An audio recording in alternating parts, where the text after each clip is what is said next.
Let's knit a washcloth. This is the perfect project for beginners and a great way to use up all that yarn you have stashed. All you're going to need is some yarn.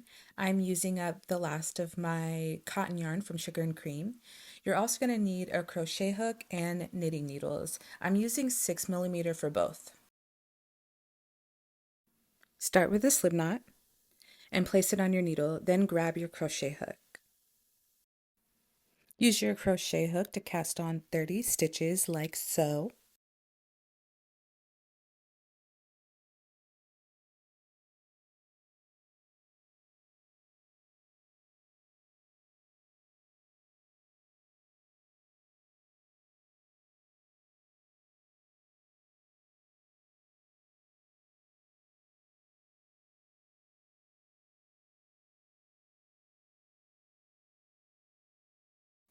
For your 29th stitch, you're going to make it and then just pull that loop through and slip it over the needle.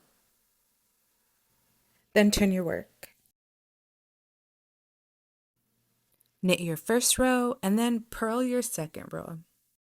We're knitting this in a flat stockinette stitch. On row 3, slip the first knit stitch, knit up until the very last stitch, and then purl the last stitch. This is going to help prevent the edges from rolling as we continue.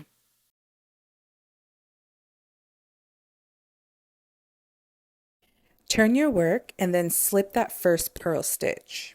Purl the rest of the row and repeat that pattern. So on your knit rows, you're going to slip the first knit stitch, knit across to the last stitch, and purl the last stitch. Turn the work, slip the first stitch, purl across, same deal. After a couple of rows, you can see here that the edges are laying nice and flat. That's exactly what you want. I usually do around 45 to 50 rows, but it really depends on the size that you want. I got to the end of the yarn, so now it's time to cast off. Grab your crochet hook and put it through that first loop on your hook, yarn over, and pull a loop through. Once you pull the loop through that first stitch, you can slip that stitch off of the needle.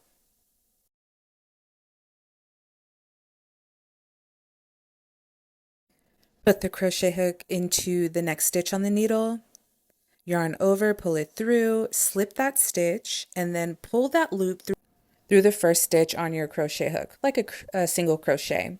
And then you're going to continue this pattern for the rest of the row until you get to the very end.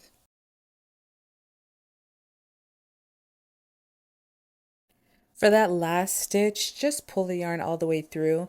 At this point, you can secure your ends however you want